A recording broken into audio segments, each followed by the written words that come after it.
우리 민족은 가난을 많이 겪었습니다. 전쟁도 많이 겪었습니다. 얼마나 가난했든지 옛날은 자취하고라도 여러분 아마 자라면서 방 하나에 온 식구가 살았던 경험을 했던 성도들이 많이 있을 것입니다. 저도 그럴 때가 있었습니다. 방 하나에 모든 식구들이 좁은 방에 살던 그런 추억을 가지지 않은 성도들은 별로 없을 것입니다. 초등학교 1학년에 들어갔는데 얼마나 교실이 아주 비좁았던지 애들이 한 반에 90명 있었어요. 어디 초등학교냐고 묻지 마시기를 바랍니다. 얼마나 가난했던 시절인지 모릅니다. 지난 5천년 동안 무려 1000번 가까운 외침을 경험했던 우리 민족입니다. 아무런 희망도 없이 그저 매일매일 사는데 급급했습니다. 이렇게 하다 보니까 그 민족의 인사말은 그 나라의 환경이나 역사와 관계가 있습니다. 영국은 늘 안개가 많이 꼈기 때문에 만나면 좋은 아침, 굿모닝이라고 하는 게 다 환경에서 옵니다. 우리 민족의 가장 좋았던 인사말은 식사하셨습니까? 이 말이었습니다. 왜요? 가난했기 때문에. 남의 끼니를 걱정해야 이게 좋은 인사가 되죠. 그래서 지방마다 다르지만 거의 비슷합니다. 우리 경상도 지방은 어떻게 말하죠? 밥 무서요. 여러분 식사하셨습니까? 식사를 묻는 게 대단히 중요한 인사입니다. 외국 사람은 그 참 재밌게 생각을 하죠. 그리고 또 인사말 가운데 하나는 밤새 안녕하셨습니까? 하는 인사가 있습니다. 왜 그래요? 자고 일어나면 아버지가 사라져 버렸어요. 자고 일어나면 형님이 죽어 있어요. 그 전쟁통에 많은 고난을 겪은 우리 민족이었기에 인사말까지 그렇게 형성됐습니다. 그뿐인 줄 아십니까? 우리 한국말의 표현도 마찬가지입니다. 슬픈 민족이기 때문에 모든 게 슬퍼 보입니다. 대부분의 세상에 존재하는 말의 표현으로는 새가 노래한다. The bird sing 그러잖아요. Los pájaros cantan.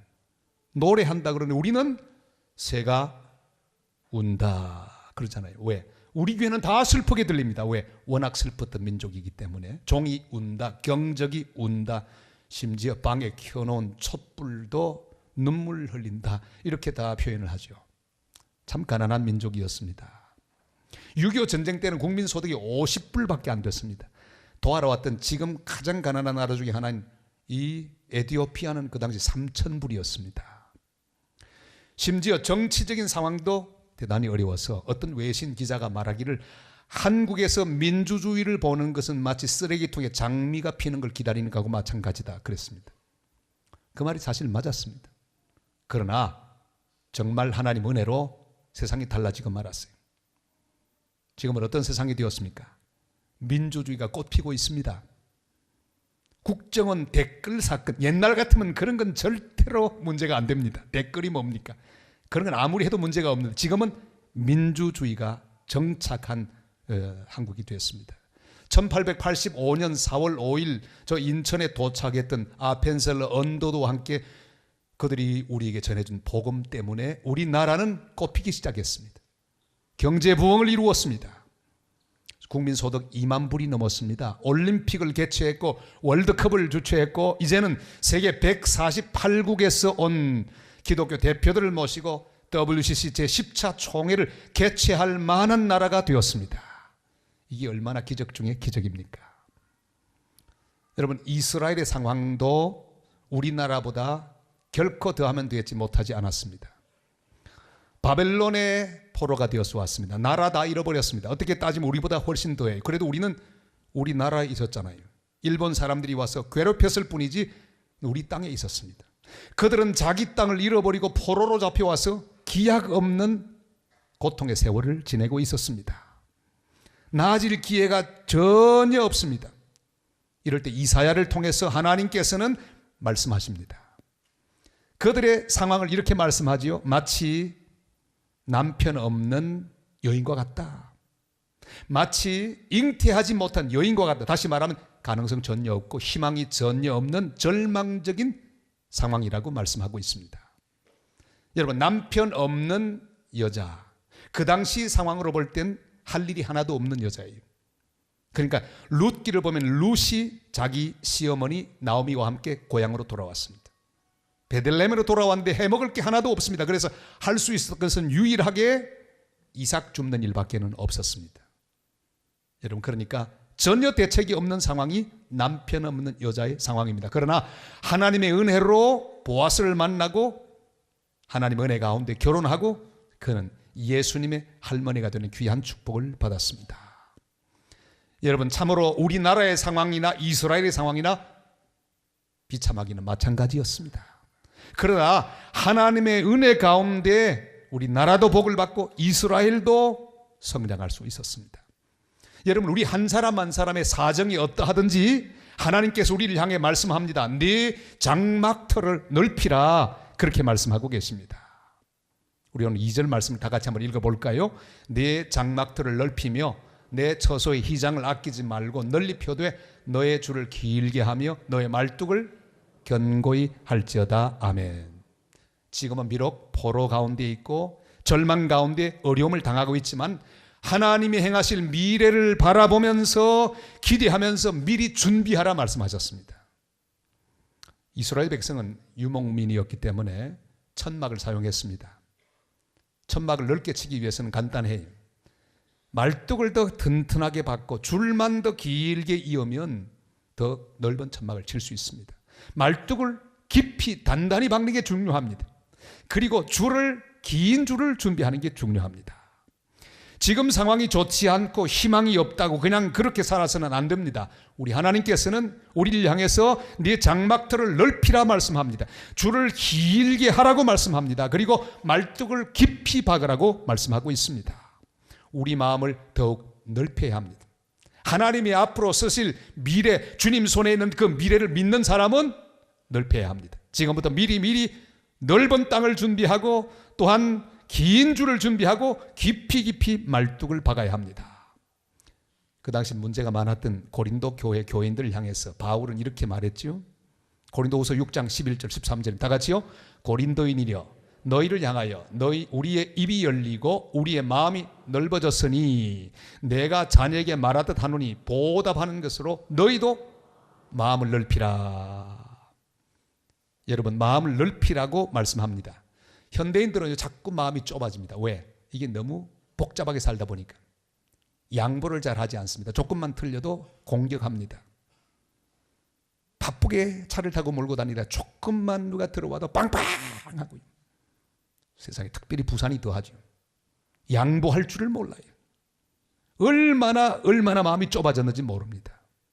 이웃집에 조금만 시끄럽게 해도 그냥 쾅쾅거리고 마음이 좁아지는 현대인들입니다.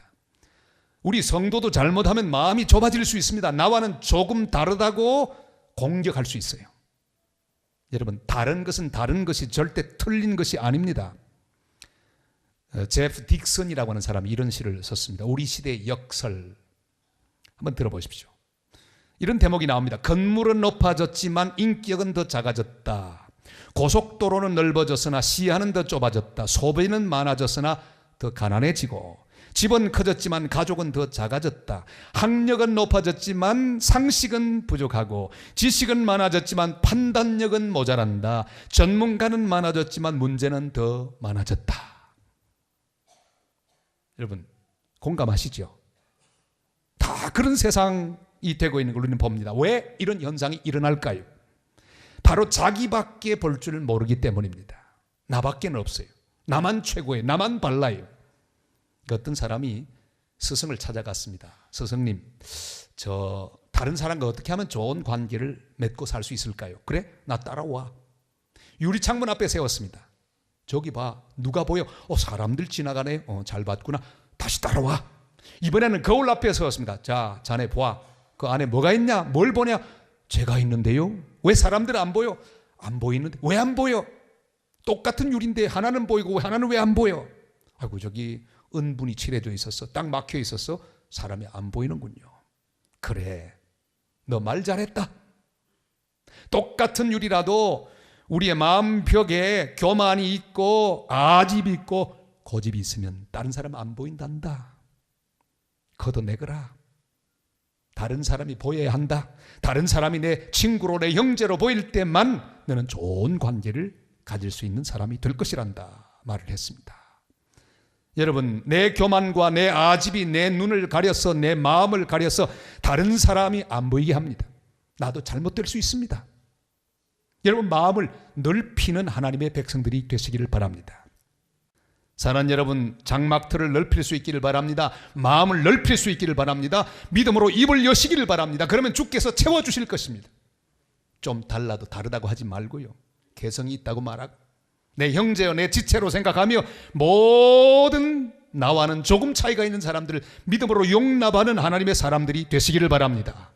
우리가 넓게 열고 준비한 만큼 우리 하나님께서 채워주시기 때문입니다. 우리가 마음을 넓히고 장막틀을 넓히고 입을 넓혀서 기도해야 할 이유가 있습니다. 그것은 하나님이 우리를 통해서 열방을 얻게 하시기를 원하시기 때문입니다. 여러분, 이스라엘 백성 어려운데, 자기들 먹고 생존하기도 어려운데 주님께서는 열방을 얻으리라고 말씀하지요. 3절 말씀을 다 같이 읽겠습니다. 이는 네가 좌우로 퍼지며 네 자손들은 열방을 얻으며 황폐한 성읍들을 사람 살 곳이 되게 할 것임이라. 아멘. 이스라엘이 포로 생활을 할 때 꿈에도 생각할 수 없는 것, 그건 다른 사람을 섬기고 돕는 축복하는 나라가 된다는 건 생각도 못합니다. 여러분, 이스라엘만 그랬습니까? 우리나라도 그랬습니다. 6.25 때 1인당 국민소득 50불밖에 안 되는데 무슨 남도울 생각을 했을까요? 우리 먹을 음식도 없던 그때였습니다. 그러나 하나님께서 우리에게 은혜를 더하셔서 지금은 5대양 6대주의 선교사를 보내는 나라가 되었습니다. 무려 22,000명의 선교사를 보낸 나라가 되었습니다.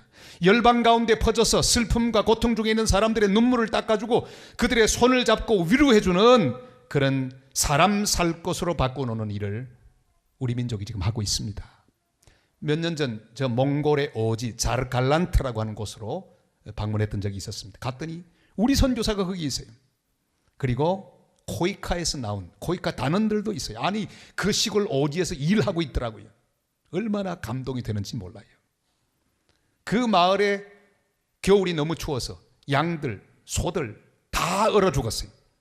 근데 우리 선교사님과 함께 뭘 하는 거 아니면 돈을 빌려주어서 가축을 사게 하고 조금씩 갚게 하는 그런 제도를 만들었어요.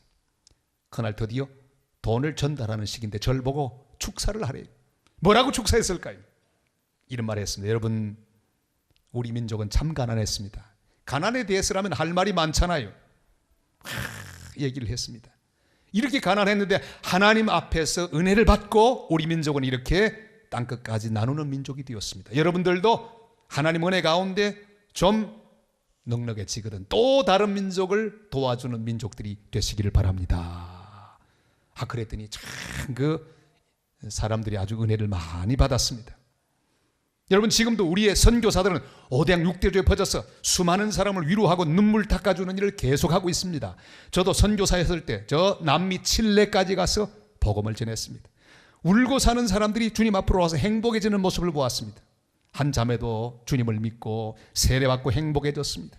제가 주리하는 결혼식 주인이 되어서 그가 아름다운 결혼식을 했습니다. 마치고 난 다음에 저와 함께 춤추자고 해서 저도 춤을 추는데 같이 돌면서 왈츠를 추고 있는데 다리는 콱콱 발라와서 이 스텝은 맞지 않았지만은 너무너무 기분이 좋았습니다. 그 자매가 제게 말했습니다. Si pastor Gustavo no hubiese venido a Chile, yo no habría sido salvo. 목사님 칠레 오시지 않았더라면 저는 구원받지 못했을 것입니다. 여러분, 이렇게 이 가난했던 나라, 형편없는 희망 없는 한국 민족을 마지막 때 사용하셔서 열방 구석구석으로 보내시고 이렇게 사람 살만한 곳으로 만들고 있는 일을 하고 있는 많은 사람이 있습니다. 한국 선교사들이 있습니다. 코이카들이 있습니다. 얼마나 놀라운 은혜입니까? 1956년 1월 8일 날 참 슬픈 사건이 생겼습니다. 저 에콰도르 짐 엘리엇이라고 하는 선교사와 그 4명의 친구들이 이 에콰도르의 살인 부족 아우카족을 찾아갔습니다. 마을 어귀에서 학살을 당했습니다. 다 죽었어요. 그 다음날 미국 신문에 이렇게 나왔습니다. 이 무슨 낭비인가? 이 아까운 젊은이들, 그 생명이 아깝다. 그러나 짐 엘리엇의 부인 엘리자베스는 그의 책에 이렇게 썼습니다. 세상은 이 일을 비극적인 악몽이라고 불렀다. 세상은 짐 엘리엇의 신조 앞부분에 담긴 진리를 깨닫지 못한다. 그는 이렇게 썼다. 영원한 것을 얻고자 영원할 수 없는 것을 버리는 자는 바보가 아니다. 그랬어요. 여러분, 우리의 장막터가 넓어지고 더 많은 것을 가지게 되면 우리가 무엇을 할 것입니까? 주님은 우리가 좌우로 퍼져 열방에게 복음을 전하고 황폐한 곳을 사람 사는 곳으로 만들어 주실 것이라고 하는 놀라운 은혜를 주셨습니다. 우리가 그런 하나님의 도구가 되시기를 주님의 이름으로 축복합니다. 내가 태어났을 때라고 하는 시가 있습니다. 한번 들어보시겠습니까? 내가 태어났을 때 나는 울었고 내 주변의 모든 사람들은 웃고 즐거워하였다. 여러분도 그러셨죠? 딱 태어나면 힘들어 죽겠는데 기억은 안 나시지만 틀림없이 울었어요. 저도 울었거든요. 막 울고 있는데 주변의 사람들은 막 깔깔거리면서 박수를 치면서 아들 낳구나, 아이고 이쁜 딸이 낳구나. 그런데 그 다음 년은 이렇습니다. 내가 떠날 때 나는 웃었고 내 주변의 모든 사람은 울며 괴로워하였다. 우리는 이 고통 많고 슬픔 많은 열방 구석구석에 생명의 복음을 전하여 수많은 사람들이 주님을 만나게 해야 합니다. 이 땅을 주님께서 우리에게 허락하셨는데 사람 살 곳이 되게 해야 합니다. 그래서 우리가 떠날 때 우리 때문에 복음을 받고 우리 때문에 성김을 받고 우리 때문에 마음의 치유를 받은 사람들이 우리를 위하여 울어주게 해야 합니다. 마지막 순간에 나는 웃고 많은 사람들을 울게 만드는 그런 주인공들이 되실 수 있기를 바랍니다. 저는 그런 사람 한 분을 만났던 기억이 있습니다. 서울의 망원동이라고 하는 빈민촌이 있죠. 아주 정말 그 당시 너무너무 어려운 촌이었습니다. 지금은 번듯한 도시가 됐습니다마는 모든 빈민들이 거기에 와서 다 살았어요. 서울의 똥물이 거기 다 방류가 됐습니다. 거기 교회를 세우고 그들을 인도하고 그곳이 사람 살 곳 되게 만들기 위해 동분서주하던 이상량 전도사라고 있었습니다. 바로 이분이에요. 저분과 함께 도우면서 그 일을 했었습니다. 그는 온몸을 다하여 자기의 폐가 터지는지도 모르고 일하다가 그 망원동에 피를 흘리고 죽었습니다. 교회를 세웠습니다. 학교를 세웠습니다. 그리고 거기 있는 집 없는 사람들이 다 자기 집을 가질 수 있도록 그렇게 인도해 주었습니다. 행복한 도시가 되었어요. 드디어 돌아가시고 난 다음에 장례식을 여는데 그 빈민촌에 조폭들이 다 왔어요. 표시가 나잖아요. 깍두기 까만 넥타이 다. 그런데 전 조폭 우는 거 처음 봤습니다.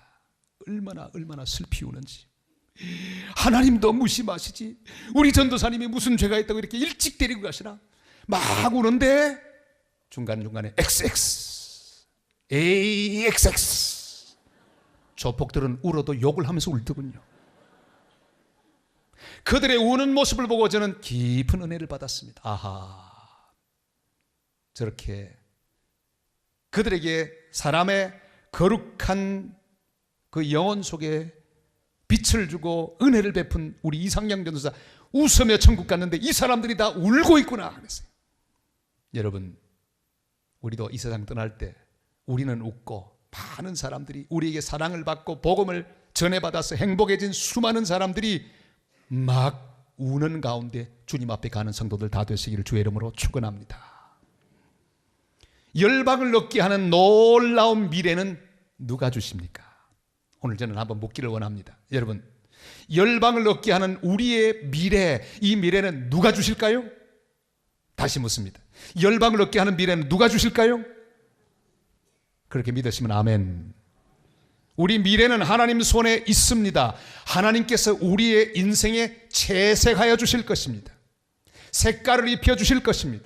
11절 12절 이렇게 말씀하죠. 다 같이요. 너 곤고하며 광풍에 요동하며 안위를 받지 못한 자여, 보라 내가 화려한 채색으로 내 돌 사이에 더하며 청옥으로 내 기초를 쌓으며 홍보석으로 내 성벽을 지으며 성류석으로 내 성문을 만들고 내 지경을 다 보석으로 꾸밀 것이며. 아멘. 이스라엘의 지금 상태는요, 색깔이라고는 없는 무채색 같은 상태입니다. 희망도 없으니까요. 그러나 우리 주님께서 준비하신 미래는 잘 채색된 미래라고 주님 선포하고 있습니다.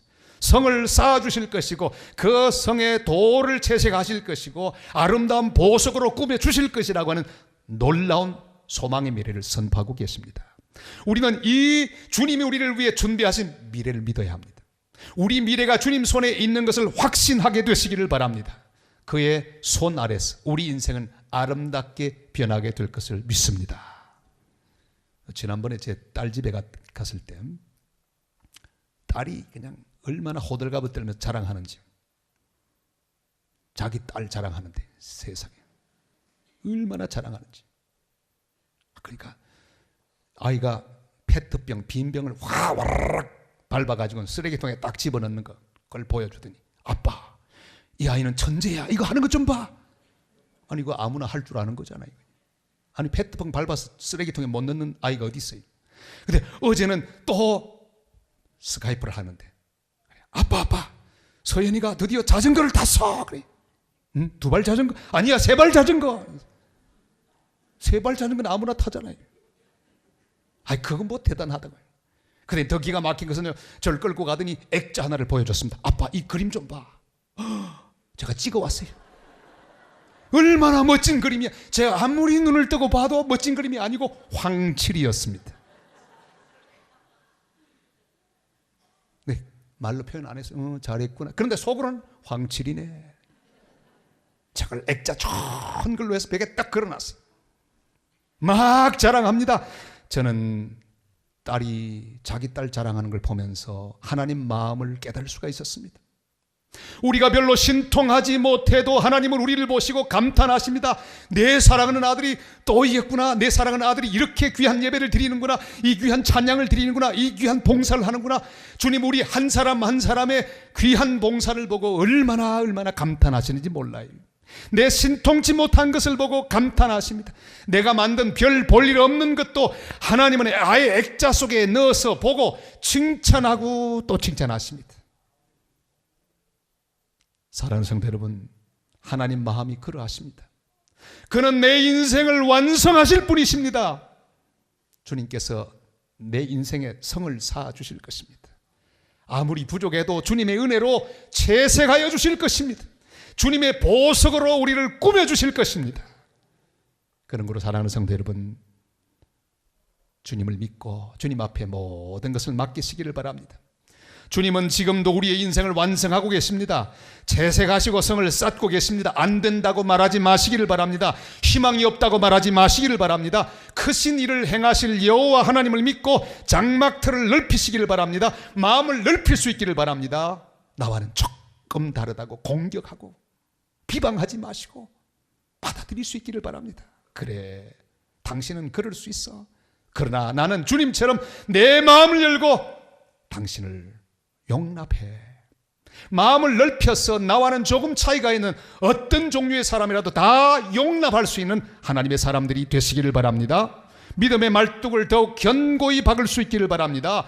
줄을 더 길게 준비하시기를 바랍니다. 그리하여 주님의 인도를 따라 열방 땅끝까지 퍼지고 복음으로 황폐한 성읍들을 사람 살 곳 되게 만드는 복된 교회, 복된 성도, 내 장막틀을 넓히라고 명령하시는 주님 명령을 따라 온 세계를 향하여 마음을 활짝 열고 이 부산을 찾아오는 수많은 세계교회 형제 자매들을 다 환영하고 조금씩은 달라도요 다 주의 사랑으로 환영해요. 이제 사부 시간엔 150명이 와요. 청년들. 네, 뻔합니다. 보나마나 그 꼴이 어떤 꼴인지 뻔해요. 그래도 환영하고 그들을 축복하고 어떤 땅이라도 사람 살 곳 되게 만드는 그런 축복의 통로. 그렇게 마음이 넓고 폭이 넓고 장막틀을 점점 넓혀서 세계 열방 땅끝까지 주의 사랑을 보내고 그들을 포용하는 축복된 교회 성도 다 되시기를 주님의 이름으로 축원합니다.